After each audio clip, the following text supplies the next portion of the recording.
Place à présent au forum de discussion de ce vendredi 30 septembre 2022. C'est bel et bien avec Charles Alban Daoui. Et comme tous les vendredis, il s'agira d'un fait de société. Alors Charles Alban Daoui, bonsoir. Bonsoir Latifa Korine. Dites-nous, l'amour parent-enfant est-il naturel? Non, ce n'est pas naturel. Vous savez, il ne suffit pas d'être le géniteur d'un enfant pour voir cet enfant vous aimer. Il ne suffit pas d'être la mère d'un enfant pour attendre de l'amour de cet enfant-là. La relation parent-enfant se construit, les relations d'amour entre parents et enfants se construisent dans le temps et dans la durée. Et donc, voilà pourquoi on dit que l'amour parent-enfant n'est pas naturel. Voilà. Mais parfois, il arrive de voir certains parents qui ne manifestent pas de l'amour envers les enfants et c'est vice-versa au niveau des enfants également. Oui, effectivement, ça arrive. Hein. Vous savez, il y a des situations de vie qui amènent des parents à ne pas aimer leurs enfants. Ça existe. Il y a des parents qui n'aiment pas leurs enfants et des enfants qui n'aiment pas leurs parents.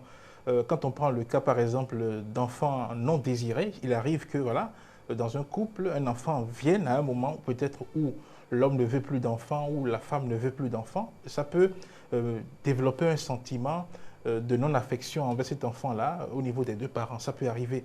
Quand on prend le cas aussi d'enfants qui, par exemple, à la naissance, provoquent le décès d'un des parents, il arrive que, par exemple, une femme qui va accoucher décède et que l'enfant là reste en vie. Si on arrive à maintenir l'enfant en vie, il arrive que, voilà, le papa de l'enfant en question ou l'entourage peut ne pas aimer l'enfant parce qu'on se rappelle chaque fois quand on voit cet enfant-là de l'événement malheureux qui est survenu et qui est la mort de sa mère à sa naissance.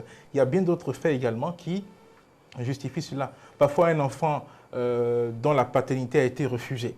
Vous voyez, le papa qui déjà manifeste dès le début un manque d'amour pour l'enfant qui va venir, ça va se prolonger après la naissance. Et la mère aussi de l'enfant, qui reçoit ce choc-là, peut ne pas aimer l'enfant. Et c'est ce qui justifie parfois que vous allez voir des femmes qui vont déposer l'enfant sur une tas d'ordures, à défaut peut-être de massacrer l'enfant, de le maltraiter ou de le jeter. Il est arrivé récemment un cas où une femme a jeté son enfant dans un puits parce qu'elle estime que voilà, son entourage est en train de l'insulter, disant qu'elle ne connaît pas le père de son enfant. Donc voilà des faits qui montrent qu'en réalité, les relations entre parents et enfants ne sont pas forcément des relations d'amour. Et il arrive que le papa ou la maman d'un enfant déteste cet enfant-là. Et il arrive aussi que voilà, l'enfant déteste ses parents. Et donc pour dire que quand il y a ces relations-là, parents-enfants, l'amour naît du soin que le parent donne à l'enfant dès sa naissance. L'amour naît de la prise en compte des besoins de l'enfant.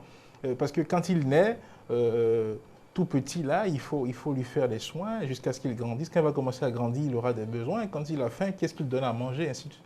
Donc, tant que les parents ne vont pas créer cet environnement-là autour de l'enfant, tant que les parents ne vont pas prendre en considération les besoins de l'enfant, tant que il ne va pas avoir ce genre de comportement affectif, là, il n'est pas possible que les relations parents-enfants soient fondées sur l'amour. Donc, pour dire que lorsque on en vient à faire des enfants, il faut en prendre soin, tout simplement. Lorsqu'on en vient à faire des enfants, il faut les entretenir, il faut leur donner de l'amour, il faut leur donner ce qu'il faut pour que ces enfants-là puissent évoluer, pour ne pas souffrir après de carences affectives. Parce qu'effectivement, il y a des gens qui, dans leur vie, ne se sont pas sentis aimés. Et c'est un problème dans la société. Merci à vous, Charles Alban Daoui. Oui, c'est à moi de vous remercier. Mesdames et messieurs, ainsi prend fin le forum de discussion de ce vendredi